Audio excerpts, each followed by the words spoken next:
Test mic 1, 2, 3. Hai, Assalamualaikum. Bertemu lagi kita dalam segmen Kotak Suara.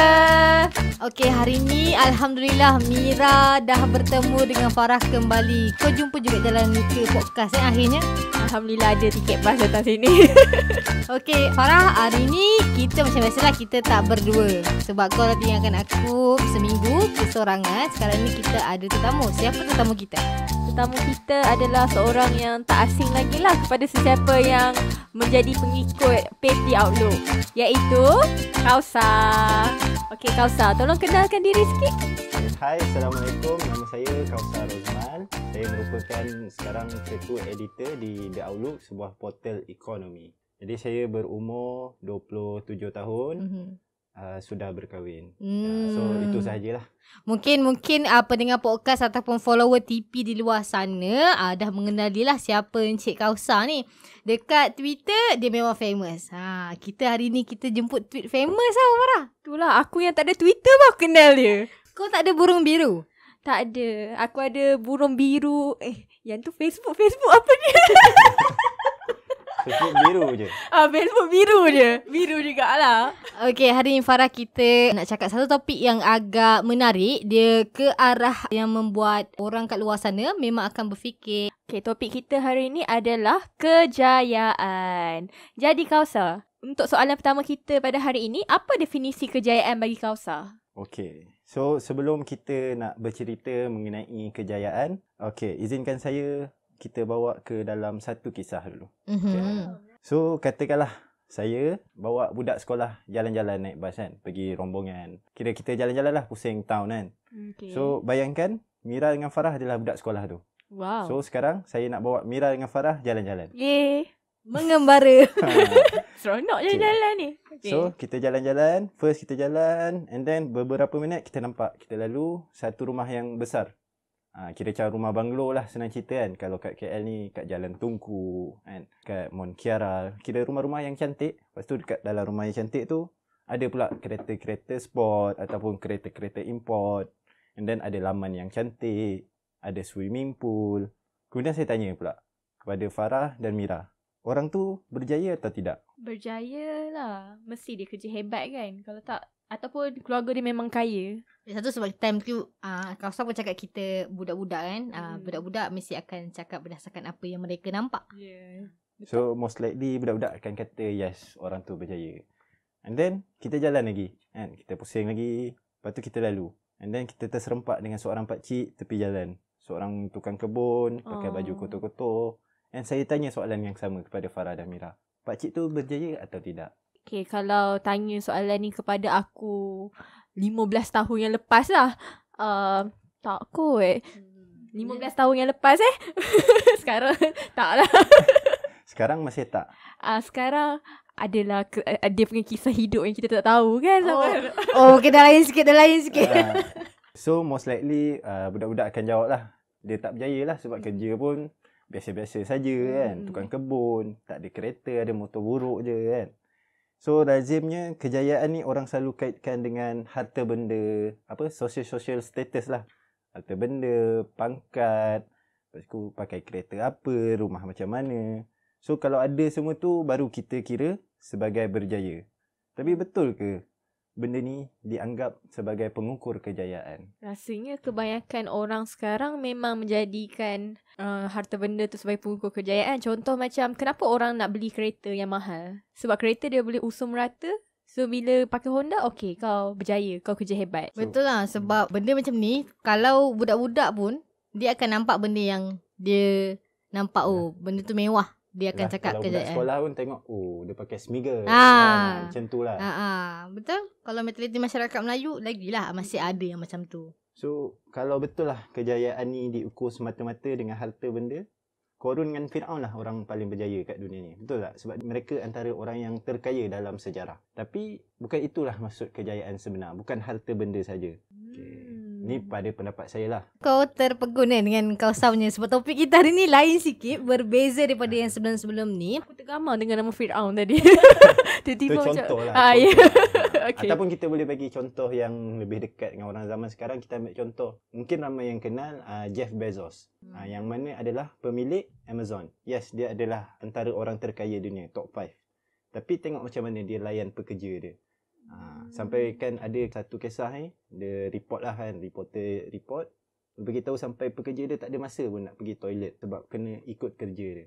Kena ikut jadual yang terlampau ketat. Strict lah. Terlampau strict lah peraturan dia. Jadi kalau bukan harta benda, apa yang seseorang tu perlu ada untuk buatkan dia jadi berjaya mengikut pandangan Kausar? Pada pandangan Kausar, orang tu berjaya bila dia ada apa? Okay, kalau nak jawab dari segi tu, kita kena tengok balik kehidupan kita, sekeliling kita. What matters in our life? Apa yang kita kisah dengan hidup kita kan? Apa yang penting dalam hidup kita? So selain harta benda, kita ada keluarga, kita ada kesihatan, kita ada mental health. So semua ni kena ambil kira. So saya ambil contoh kalau kita selalu scroll media sosial, kejayaan ni kita biasanya set based on sangkaan kita ataupun anggapan kita. Apa yang kita tengok sekeliling kita. So bila ada dunia media sosial ni, kita selalu tengok benda yang baik-baik saja kan. So kita tengok orang tukar kereta baru, pindah rumah baru kan, orang berjaya dalam bisnes. So banyak yang kat media sosial ni orang paparkan sisi baik sahaja. So kita pun set kita punya happiness level. Bila kita nak bahagia, kita kena ada kereta besar. Kita nak bahagia atau nak berjaya, kita kena ada rumah yang besar. Kita terpengaruh dengan apa yang kita tengok. Betul. So benda ni akan buatkan kita set kejayaan kita tidak realistik lah.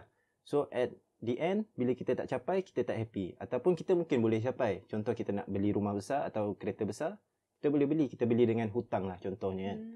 So bila kita beli dengan hutang, kita dapatlah beli. Contohlah kita boleh beli kereta BMW, boleh beli rumah semi-D atau rumah banglo. Kira lepas lah pinjaman bank tu. Contoh lepas lah kan. Tapi memang kita boleh orang kata, kita pergi dekat kawan-kawan kita, kita tunjuk, oh aku dah beli kereta baru kan. Pergi balik kampung mertua pun, kampung mertua suka lah. Mertua datang kan. Mertua datang rumah besar kan. Boleh compare dengan adik-beradik lain apa semua. Tapi yang belakangnya banyak orang tak tahu. Mungkin depan nampak kereta baru, rumah baru, tapi ada masalah lain pula yang timbul, iaitu masalah hutang. So pening pula kepala nak bayar hutang. Tu salah satu contoh lah. Macam secara peribadi kan, maksudnya Kausar sendiri ada tak pengalaman ataupun kawan-kawan yang memang ada banding-bandingkan dari segi harta benda ataupun kejayaan dia dengan orang lain? Sebenarnya cerita perbandingan ni bermula sebenarnya daripada kecil lagi lah, pada pendapat saya. So masa kita sekolah kan, kita mungkin tak compare harta benda sangat. Result. Tapi kita compare result. So bila dapat, kalau contohlah tak dapat straight A, maknanya tak berjaya. Fail, tak berjaya. Betul. So benda tu dah ditanamkan dalam fikiran kita. Kita memang sentiasa nak compare hidup dengan orang lain. Dia tak salah kita nak compare. Sebagai sumber motivasi mungkin okey lah. Tapi jangan terlampau compare sampaikan kita sendiri tak bahagia. Kita tak tahu apa yang kita nak. Betul. Kadang-kadang bila kita sebagai contohlah, macam kita kecil dulu sebagai anak, kita mungkin mesti mak bapak kita, dia orang bandingkan adik-beradik ke, saudara mara ke, kita tertekan tau. Betul. Kadang ada yang ambil benda tu sebagai macam cabaran. Oh, mak ayah aku nak aku jadi the best, so aku akan tunjuk. Tapi kebanyakannya rakyat Malaysia punya anak-anak ni, dan Mira rasa sampai sekarang kot, mostly diorang rasa tertekan sebab dibanding-bandingkan. And kadang-kadang diorang akan lebih tertekan bila mak ayah, okay aku nak kau jadi doktor. Padahal dia tak minat. Dia dah tetapkan dah cita-cita anak tu. Padahal kadang-kadang dia ada bakat arah lain, bukan jadi doktor kan. Walaupun dia mampu, tapi dia tak nak. Sebut pasal doktor So saya adalah a few friends, dalam 3-4 orang yang dia belajar doktor. Ada yang belajar doktor, lepas tu dia serve housemanship 2 tahun, berhenti buat benda lain. Sebab dia Sebab dia tak minat. Dia tak happy pun dengan benda tu. Ada yang even memang kira rakan kerja saya lah dalam Outlook sendiri, dia belajar jadi doktor, dia berhenti belajar. Padahal dia bukannya tak pandai, dia memang budak straight A lah, kira excellent student. Tapi dia berhenti. Sebab apa? Sebab bukan benda tu yang dia nak. So maknanya kita hidup ni jangan terlampau membandingkan dengan orang lain untuk jadi bahagia. Dan kita macam jangan ikat macam okay, kalau kau jadi ni baru kau berjaya. Kalau kau jadi benda lain kau tak berjaya. Benda tu yang sebenarnya jadi problem sekarang ni. Tapi berbalik kepada apa yang kita cerita tu, Mia terfikir satu benda. Kadang-kadang kan, adakah benda ni ditanam dalam masyarakat Melayu ataupun orang kat luar pun macam ni? Sebab sometimes macam ada video-video yang Mira tengok kan, macam kalau rakyat Malaysia contohlah suruh anak-anak buat kerja sekolah macam dengan cara yang kasar. Tapi orang kat luar sana, kalau macam contoh anak dia tak perform pun, diorang macam layan dengan baik. It's okay. Sekarang ni dah cuba. Macam mana pendapat kau, Sam? Saya rasa benda ni datang sebenarnya mungkin disebabkan dulu-dulu juga culture. So pendapat saya sebenarnya benda ni berlaku kat mana-mana je. Even dekat US pun ataupun negara-negara maju, still mereka berlumba-lumba. Hidup diorang adalah satu perlumbaan. Perlumbaan yang mengejar di mana benchmarknya adalah orang lain. Maknanya okay, kalau aku nak kerja, aku nak lagi pangkat lagi tinggi dari dia. Aku nak lebih kaya daripada dia. Semua kita nak banding dengan orang lain. Kita tak tahu pace kita, berapa kemampuan kita, apa yang kita nak sebenarnya dalam hidup ni. Dan tak pelik pun kalau kita tengok, saya rasa semua orang ada kenalan yang kaya tapi tak bahagia. Semua orang ada kenalan yang macam tu. So kalau betul lah duit tu bagi kebahagiaan, kenapa dia orang tak bahagia? Sedangkan kalau ikutkan social status, pangkat, harta, memang dia orang dah kira berjaya lah kan. Kalau ikutkan standard kejayaan yang dipaparkan sejak daripada kecil lagi. Tapi kalau ikutkan dalam kita punya zaman sekarang, peredaran masa sekarang, memang orang bermain dengan gadget.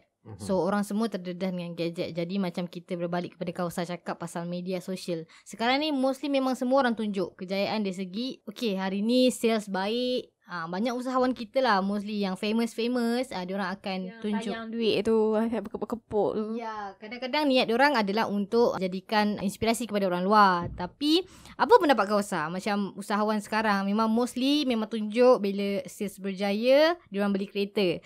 Diorang orang cakap beli rumah baru. Artis pun ada juga buat macam tu. Tapi niat diorang adalah untuk tunjukkan kepada orang luar usaha. Tapi rezeki dia macam tu. Dia dapat duit sebab dia jadi Insta famous, dia jadi artis. Macam kita, macam kau cakap lah, kat media sosial orang tunjuk yang baik-baik je. Susah dia orang tak nampak. So benda tu baik tak? Okay, dia macam banyak benda nak ulas tau bab tu. Okay, satu tadi ialah Mira kata sebab dia Insta famous, baru sebab tu dia banyak duit apa semua. Itu kita nak cerita pasal role of luck dalam kejayaan. Maknanya peranan luck ni dalam kejayaan. So mungkin tu kita bincang dalam episod lain lah, sebab dia satu topik yang panjang. Tapi kita nak cerita mengenai bila orang share ni bagus ke tak kan. So at one point bagus sebenarnya. Mungkin boleh jadi sumber motivasi bagi sesetengah orang. Tapi bagi kebanyakan orang dia menjadi pressure yang tidak perlu. Maknanya saya tak setujulah usahawan yang tunjukkan kemewahan untuk memotivasikan orang. Sebab pada saya keusahawanan ni kita nak bring value kepada hidup orang lain. Itu yang lebih penting. Kita nak orang berjaya supaya dia tolong lebih ramai orang. Bukannya dia berjaya nak flex kemewahan bukan dia nak flex kemewahan. Sebab nanti dia apa yang dia kejar adalah kemewahan. Bukan keusahawanan tu sendiri ataupun kira bukan, dia punya tujuan tu dah salah lah. Sebab kalau tengok ada satu influencer dekat Twitter iaitu Mac Fahim, dia selalu tekankan bila usahawan nak motivasikan orang, jangan motivasikan dengan harta benda.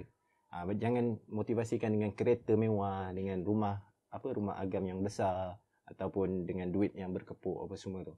Sebab usahawan ni kalau ikut statistically speaking, maknanya secara statistiknya hanya 3/10 usahawan yang berjaya dalam tempoh 5 tahun. Maknanya lagi 7 tu gagal, bisnes dia gagal.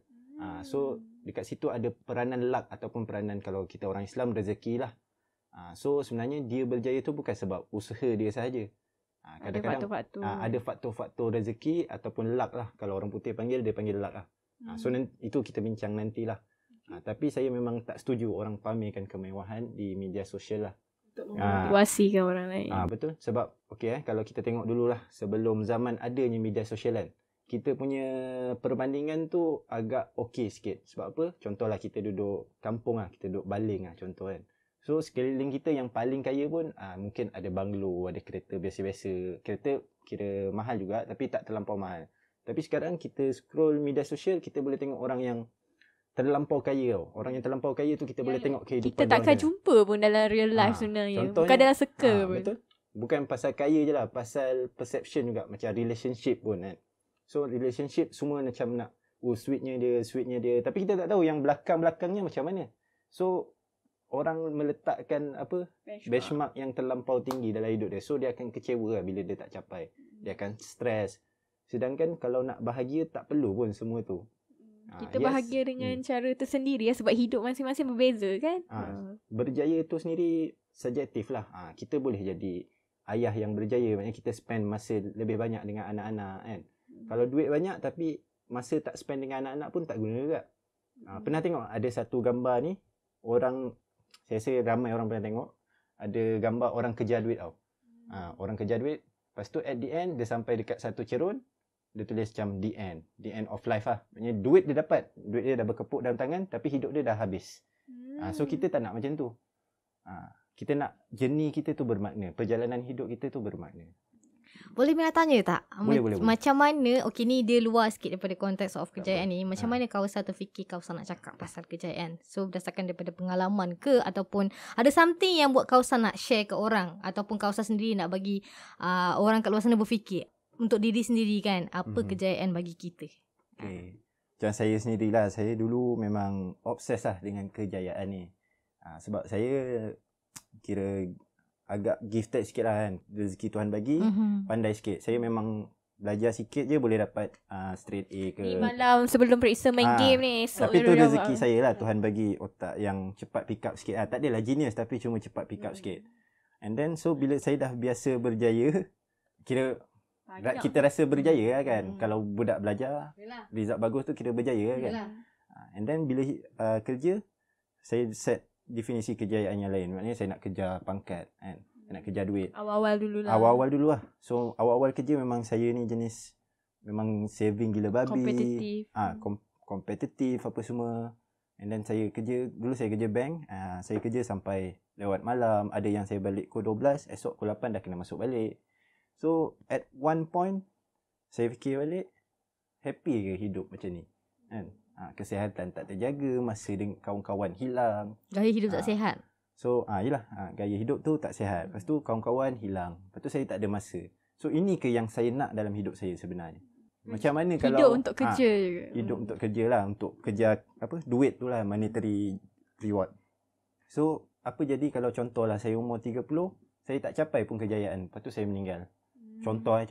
So adakah saya akan menyesal saya buat macam tu? Sebab aku harap yang aku akan hidup certain way dulu. So maknanya kita nak buatkan perjalanan hidup kita ni bermakna lah. Jangan kita kejar apa yang orang lain setkan. Kita setkan apa yang kita nak dalam hidup. Dan most likely semua orang nak bahagia sebenarnya. Diorang bukannya nak rumah agam ke, nak kereta sport ke kan. Contohlah Farah kan. Farah katakanlah beli handbag baru lah. Berapa lama Farah happy dengan handbag tu? Seminggu flat, tangkap gambar, buka Instastory habis lah. So most likely materialistic ni tak tahan lama. Kebahagiaan yang dia bawa kebahagiaan tapi temporary lah kan. Macam kereta baru pun lah. Sebulan 2 rasa agak, tapi dalam lama rasa macam biasa je. So dia tak puas tau. Kita nak lagi kereta lagi besar, nak rumah lagi besar. Sebab kita tak tahu apa yang kita nak sebenarnya. Sedangkan contoh kereta, kita nak just cukup kereta yang selesa, boleh bawa family balik kampung. Rumah yang selesa kan. Tak adalah tinggal rumah setinggan kan. Maknanya kita kena tengok needs kita apa, keperluan kita apa dan apa yang kita nak. Kita nak bahagia most likely. So bila kita capai bahagia tu, pada saya berjaya lah tu. Tapi kadang orang yang lebih kepada harta ataupun dia tak kisah orang kata apa, biar papai asal bergaya ni, dia lebih rela untuk berhutang. So mungkin bagi dia, mungkin ada orang kat luar sana dia nak tunjuk kejayaan tapi dia berhutang dengan banyak. Macam kau cakap lah, kita tak tahu apa yang dia lalui. So dalam hidup ni kita tak tahu. Semua orang ada susah dia, ada rezeki masing-masing. Berjaya macam kau dia gifted lah kan. Macam kau mungkin kau dari segi rupa kau orang boleh terima. LOL. Ya. So dekat luar sana berbalik kepada rezeki. Sebenarnya rezeki tu Allah dah tetapkan. Macam mana cara kita. Lagi satu mungkin juga kawasan sebelum dia tahu apa yang dia nak, maksudnya dia cari kejayaan dia sendiri, mungkin ada something yang dia dah ikhtiar kan. Sebab macam kalau kita tahu ikut syariat pun, ikhtiar tu macam satu benda amalan soleh untuk kita kepada Allah. Ni untuk orang Islam lah. Jadi kepada orang luar sana, kalau kita cakap pasal kejayaan, mesti ada orang dengki. Macam mana bagi Kausar?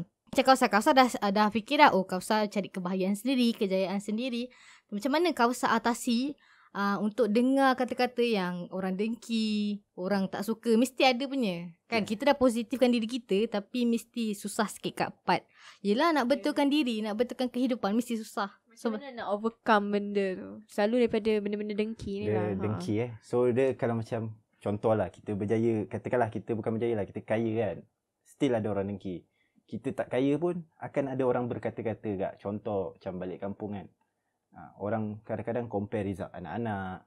Orang compare kereta. Oi, kau kereta baru, aku kereta lama lagi apa semua. Macam tu lah. Orang suka compare-compare kan. So, prinsip yang saya amalkan adalah kalau tahu daripada buku The Subtle Art of Not Giving a Fuck. Tak silap saya. So, maknanya kita tak perlu peduli sangat apa orang lain cakap. Kita yang tahu apa yang buatkan kita bahagia. Jangan sebab orang kata, contohlah anak dah bertambahan, anak dah 3 orang. Kau kena beli kereta besar sikit lah, bawa anak kau selesa, tengok aku semua kan. Tapi kita tahu kemampuan kita, contohlah kita tak mampu pun nak beli kereta yang lebih besar. So kita bahagia dengan kereta yang kita ada. So kita tak payah peduli lah apa orang lain cakap. Kita sendiri yang tentukan. Sebab most likely, diorang tu kita jumpa mungkin setahun sekali, setahun 2 kali kan. Balik kampung baru jumpa. Kenapa diorang ni nak dictate lah hidup kita? Kenapa diorang perlu tentukan hidup kita? Kita lah yang tentukan hidup kita ni macam mana. Kita nak bayar hutang kereta tu kita mula-mula. yang nak bayar hutang kereta ke kan. Kita yang tahu kita bahagia ke tak. Yes lah, kalau kita beli kereta baru boleh tunjuk kat dia. Tapi masa tu je lah. Masa lain-lain 99% of the time kita sendiri yang fikir. So pada saya tak payah peduli sangat lah cakap orang lain. Maknanya selagi mana kita buat benda baik, tak payah peduli lah. Bukannya kita buat benda jahat ke apa kan. Okay, jadi bagi Kausa, apakah cara terbaik untuk meraih kejayaan? First sekali kena set definisi kejayaan tu ikut diri masing-masing, ikut kemampuan diri masing-masing. Maknanya kita kena tahu contoh berapa gaji yang kita nak ataupun kerja apa yang kita nak, kerja macam mana yang kita nak. Jangan ikut-ikut orang. So kalau nak raih tu, kita kena, macam saya kata tadi, harta benda memanglah bukan kejayaan apa semua kan. Tapi still kita ada goal kita kan. Kita set sesuatu. Kita ada set sesuatu kan. So macam mana nak capai, pada saya kena cubalah. Dalam hidup ni saya berpegang segala-galanya bergantung kepada rezeki jugalah akhirnya.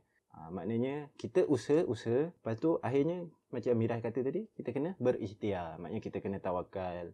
Sebab kalau Tuhan tak nak bagi, nasi yang kita nak suap tu pun boleh tumpah. So kalau memang bukan rezeki kita, memang bukan. So Betul. Jangan terlampau, kita boleh set goal tapi jangan terlampau berharap gila lah. Jangan terlampau berharap sangat sebab nanti kita sendiri yang kecewa. Sebab benda ni ketentuan Tuhan. Kalau kita nak cerita contoh ada orang tu kaya, dia usaha kuat apa semua kan. Habis tu tak ada orang lain yang usaha kuat juga. Kenapa dia tak kaya juga? Macam tu lah, tu contoh lah. So maknanya bila nak raih kejayaan ni, usaha je semampu kita and then bertawakal. Dia salah satu, kalau dalam Islam dia ada konsep dia, nama dia qanaah, iaitu merasa cukup dengan apa yang kita ada. So first, sebelum kita nak capai apa yang kita nak pun, kita kena rasa cukup dulu dengan apa yang kita ada sekarang. Syukur. Sebab Allah sendiri cakap, bila kita syukur baru Allah tambah. So kalau tak bersyukur dengan apa yang kita ada sekarang kan, macam mana kita nak dapat lebih lagi? Mungkin boleh dapat lah, tapi itu kira dah istidraj lah. Dia kira macam Allah bagi supaya kita jadi lebih sombong, jadi lebih jauh. Betul. Apa semua kan. Tapi kita tak nak kaya yang macam tu. Kita tak nak berjaya yang macam tu. Ada orang berjaya, macam kau cakap tadi kan, dia ujian juga sebenarnya. Bila kau duit banyak, kau sedekah tak? Kau jalankan kejayaan kau tu ke arah yang macam mana? Ada orang susah. Adalah orang bila down, dia cakap, kenapa aku tak kaya macam orang lain? Kenapa result aku tak bagus macam orang lain? Kenapa gaji aku tak banyak macam orang lain? Sebenarnya bila kita susah pun, sebenarnya Allah uji macam mana kita nak sabar. Kalau kita berjaya pun, Allah uji macam mana kita gunakan kepandaian kita gunakan duit kita. Lepas tu rezeki memang betul, rezeki tu Allah yang tetapkan. Macam kau cakap, nasi tu pun boleh jatuh, aiskrim pun boleh jatuh. Kadang-kadang orang cakap, selalunya kita akan aiskrim tu selalu jatuh tu. Itu contoh paling senang lah kan. Paling kecil lah. Sebab kalau orang cakap, kalau aiskrim jatuh, tak ada rezeki, tak apalah. Itu pun sebenarnya sikit. Kau dah terima, sebenarnya itu bukan rezeki kau. Kalau kau tak terima, kalau aku, apa benda jatuh? Tak apa. Sebab benda-benda macam tu memang kita kena take note sebenarnya. Tapi tak apa. Dari segi macam, mungkin macam ada ramai orang cuba, ada ramai yang orang sebenarnya dia dah berjaya, tapi yang jenis yang kita nampak, yang Insta famous, orang-orang yang kat TV yang kita nampak, itu rezeki dia Allah bagi. Memang dah ditetapkan, dia punya kejayaan, dia boleh tunjuk ke orang lain. Ada orang berjaya, dia tak tunjuk kan. Tapi macam kau lah, kau pun kau rasa kau dah berjaya dalam hidup kau. Kau hari ni macam tak banyak cakap kan. Sebenarnya kau berfikir ke? Ya, berfikir apa yang aku ada. Aku tengah bersyukur sekarang ni. Macam Farah sendirilah. Apa yang Farah nak capai, yang Farah boleh kata sebagai kejayaan? Kejayaan. bila aku dah ada 10 buku macam tu. Tapi aku dah bersyukur dah. Aku dah ada dengan apa yang aku dah selesai. Tapi nak capai lebih lah kalau boleh. Yelah, so macam kau cakap masing-masing lah. Kau setkan sendiri. Tapi Mira ada belajar satu benda dulu. Masa dulu kan Mira macam aspek yang macam family lah. Akan biasanya aspek sebab Mira belajar muzik. Dia akan macam Mira akan masuk industri. Saudara mara cakap kenapa ambil bidang tu. So ada macam kita akan macam down sikit. Orang tak faham. Kan, time tu aku rasa macam kenapa aku buat benda ni. Tapi Abang Mira ajar satu benda. Ikhlaskan apa yang jadi. Dan kadang-kadang apa yang kita tak expect Allah akan bagi tu, dia memang akan datang. So bila kita ikhlas dalam apa kita buat, so kita dah berjaya satu tahap dah. Kita berjaya untuk positifkan diri kita. Kita akan buat semua benda dengan ikhlas tanpa orang dengki macam kau cakap pun. Dah tak kisah. Betul. So orang kat luar sana terus mendengar dan menggunakan apa-apa tips yang daripada Kausar bagi. Kau ada lagi soalan tak untuk Kausar? Jadi kata-kata terakhir daripada Kausar sebelum kita mengakhiri sesi podcast kita pada hari ini? Okay, so kata-kata terakhir ni mungkin panjang sikit. Kira macam kesimpulan lah kan. So, apa maksud kejayaan sebenar? So, kalau kejayaan sebagai seorang Muslim, sudah pastilah syurga adalah kejayaan hakiki kita. Tapi dekat dunia ni macam mana? So kalau ikutkan apa yang Nabi cakap, orang yang berjaya adalah orang yang hari ini lebih baik daripada hari yang semalam. Apa maknanya? Maknanya setiap hari kita cuba berubah menjadi ke arah yang lebih baik dalam apa segala aspek kehidupan kita. Maknanya dari segi relationship kita dengan isteri ataupun dengan mak, ayah kan. Setiap hari kita cuba tambah baik. Maknanya sebelum ni jarang call, cuba call selalu. Macam dari segi aspek kesihatan pula. Sebelum ni kita tak jaga makan. So kita try jaga makan, tak makan malam. Lepas tu kita try exercise sikit-sikit. Dari segi agama ataupun rohani, kita tambah baik sikit-sikit. And then bila kita set goals tu, jangan set goals yang terlampau out of reach. Maknanya terlampau jauh untuk dicapai. Tak realistik lah. Memang ada orang kata when we aim for the stars, kalau kita tak capai stars tu, at least kita capai ke bulan. Maknanya bintang lagi jauh kan dari bulanan. So maknanya adalah. Baru tahu. So adalah orang kata kan, biar kita target tinggi, at least kita dapat rendah. Boleh target tinggi tapi be realistic lah. Maknanya kalau nak kaya pun, kaya mana yang korang nak. Dan adakah bila korang set goal tu, try balance everything. Hidup ni adalah berkaitan keseimbangan. Kita ada kekeluargaan, kita ada kesihatan, kita ada monetary, maknanya duit, kita ada kerjaya, kita ada kawan-kawan. So semua tu try seimbangkan. Jangan terlampau lebih kepada satu-satu sahaja. Maknanya kalau kejar duit terlampau, tinggal kawan, tinggal family, tak ada masa, kesihatan terabai. So tak guna juga. So cuba balancekan everything dan set goal masing-masing macam mana. Dan jangan terlampau membandingkan diri dengan orang lain. Betul, setuju. Menarik kata-kata terakhir daripada Kausar. Ya, aku nak tambah sikit. Selain kita jangan bandingkan, pasal kita jangan dengki dengan kejayaan orang lain. Sebab dengki ni adalah punca utama kita menolak rezeki yang Tuhan bagi. Sebab bila kita dengki dia kaya, kita tak akan kaya macam dia. Dengki sebab dia sihat, kita tak akan sihat. So macam tu je lah. Yang penting hati. Ni dia macam dia banyak kepada untuk reflect diri kita lah topik kali ni sebenarnya. Jadi kena ingat lah. Mungkin pendengar podcast kat luar sana, ada juga mungkin bukan daripada beragama Islam. Okay, tak kisah agama mana pun, tapi semua agama berdoa. So diorang pun kalau nak dapatkan satu kejayaan pun diorang akan doa. Jadi doa tu pun kunci utama kejayaan. Doa antara satu sama lain pun macam Kausar doakan. Kita orang doakan Kausar, dia akan lagi tambah kasih sayang sebenarnya, and lagi Tuhan bagi.